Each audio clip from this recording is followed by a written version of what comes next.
White Boy Rick stars Matthew McConaughey, Richie, Merritt, and Jennifer Jason Leigh, Brian Tyree Henry, RJ Cyler, Piper Laurie. And it tells the story of, this is based on a true story. This is a crime drama film. And it takes place in the 1980s. And Rick Wershe Sr. is a single father who is struggling to raise two teenagers by himself during the height of the crack epidemic in 1980s Detroit. Wershe Sr., he sells guns illegally just to make ends meet, but soon attracts attention from the FBI, and federal agents convince his son to become a undercover drug informant in exchange for keeping his father out of prison. When young Rick gets in too deep, he finds himself seduced by the lure of easy money. He becomes a drug dealer, a FBI informant, before he was abandoned by his handlers and sentenced to life in prison.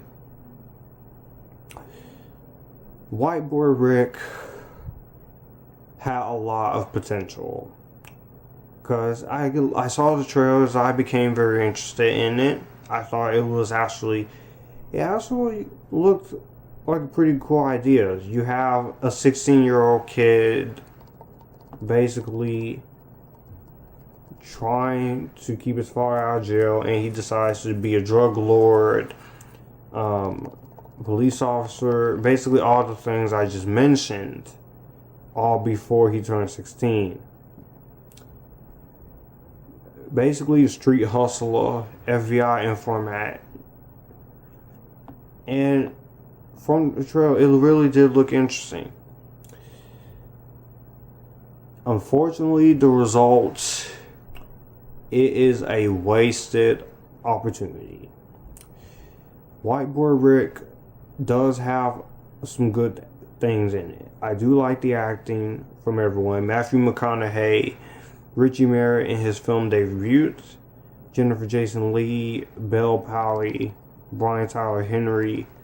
The acting is pretty good in this movie for the most part. And it was good seeing Piper Laurie in this movie, because you haven't seen Piper Laurie in really much anything since the 1976 Carrie movie. So it was good seeing her in another movie again.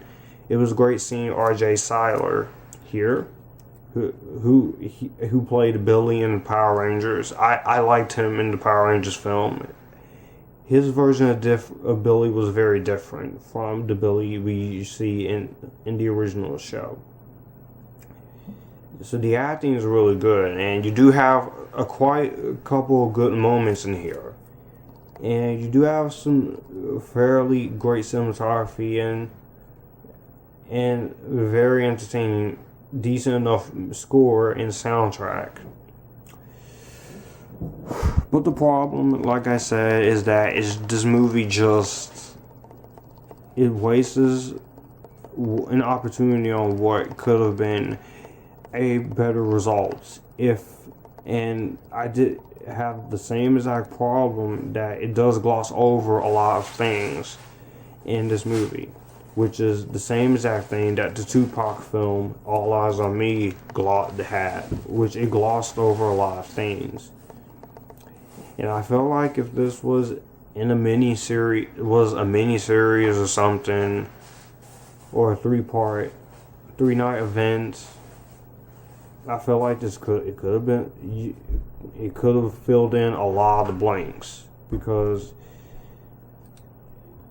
you do have, like I said, you do have an interesting story, but there are a lot of things that gloss over, and there's not really much for you to latch on to here.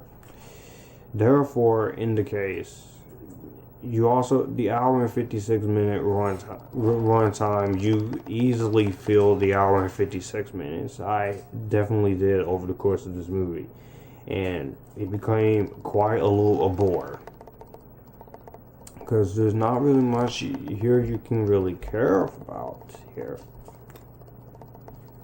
except for a few interesting things here. like I say, you do have good acting here. You do have a decent enough soundtrack. You do have some decent direction and cinematography, and there are some well edited moments here. It's just that the way this movie is written and the way this movie is structured, you don't really get to care as much as I think you should have about the story.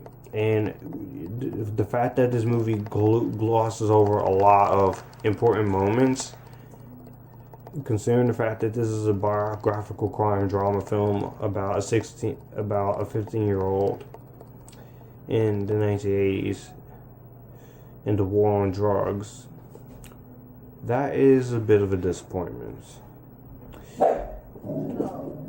I would say this isn't a bad film, but it is one of the more disappointments of last year.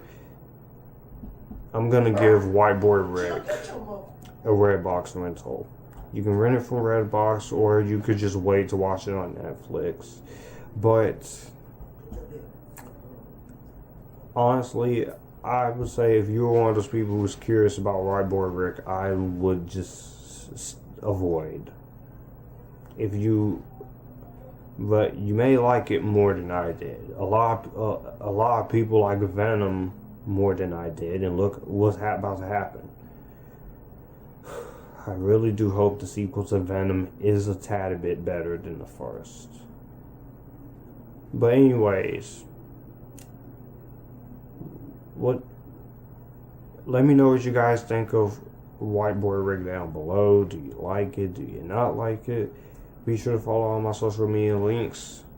You guys keep it cool, join the epidemic, and let's continue the road to 1K subscribers.